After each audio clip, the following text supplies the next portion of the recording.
नमस्कार, स्वागत है आप सभी का। तो यूपीएसआई 2021 कोर्ट अपडेट को लेकर के बात करेंगे यहाँ पर। और जिस बात की आशंका थी भर्ती में फर्जीवाड़ा और उसको लेकर के भर्ती को स्कैम को लेकर के कोर्ट में याचिका, तो वहाँ पर तभी ऐसा लगने लगा था कि कहीं ऐसा ना हो कि यहाँ पर चयन प्रक्रिया प्रभावित हो।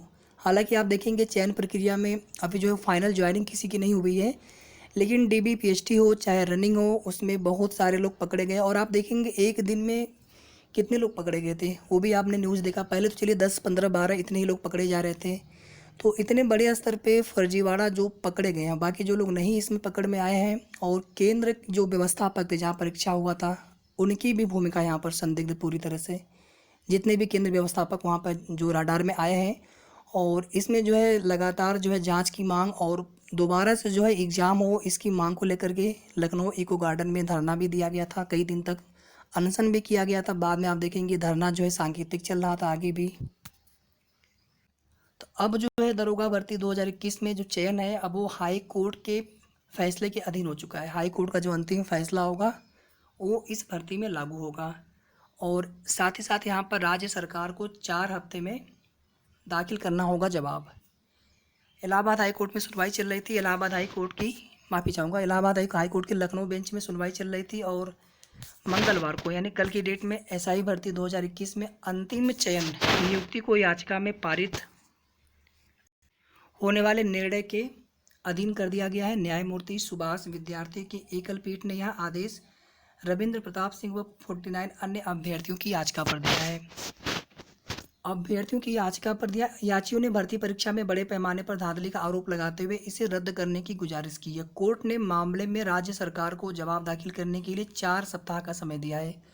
अभी भी जून में भी आप देखेंगे जो स्पेशल बेंच होती है, जो समर बेंच होती है, गर्मी जो छुट्टी वाली बेंच होती है वो बैठती रहती है। कोर्ट आपका रेगुलर सुनवाई नहीं होती, लेकिन कोर्ट पूरी तरह से बंद नहीं होता है। तो याचियों को उसका प्रत्युत्तर दाखिल करने के लिए भी हफ्ते भर का समय दिया गया। मतलब सरकार को काउंटर एफिडेविट और याची पक्ष को रिज्वाइंडर एफिडेविट दाखिल करना होगा।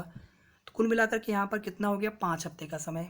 और इसके बाद फिर जो है अगली डेट यहाँ पे लगा दी गई है। याचियों के वकील विधु भूषण कालिया व रजत राजन सिंह की दलील थी कि इस भर्ती परीक्षा के संबंध में अब तक 31 प्राथमिकी दर्ज की जा चुकी है। इसमें कहा गया है कि भर्ती परीक्षा में 1 साल भर गैंग काम कर रहा था। लिखित परीक्षा कराने की जिम्मेदारी जिस एजेंसी को दी गई थी उसके कर्मचारियों पर भी प्राथमिकी दर्ज की गई है। ऐसे में एसटीएफ के लिए यह पता लगा पाना मुश्किल है कि कौन अभ्यर्थी गड़बड़ी में शामिल थे और कौन नहीं। अदालत ने मामले की अगली सुनवाई 18 जुलाई वाले हफ्ते में नियत की है। एक देखेंगे आप स्क्रीन सेवर ऐप का उपयोग करके बहुत तरह की उसमें जो चीज़ें हैं, साक्ष्य हैं, वो पूरी मोटी फाइल हो गई थी जब उसमें फाइल पहुंची थी। जब जैसे आपने एक बार तो देखेंगे फाइल पहुंची थी, लेकिन वहाँ पे सुनवाई नहीं हो पाई कि फ़ाइल थोड़ा उसको पढ़ेंगे। जैसा आप फिर आगे देखिए सुनवाई उसमें हुई। तो अब इसमें कुछ भी नहीं कहा जा सकता है। और सेम आप देखेंगे 2016 वाले में भी ये सब चीज़ें थी, लेकिन वहाँ पर मामला जो है नॉर्मलाइजेशन को लेकर के कोर्ट में गया था और हाई कोर्ट की डिवीज़न बेंच ने वहाँ पर भर्ती को रद्द भी कर दिया था।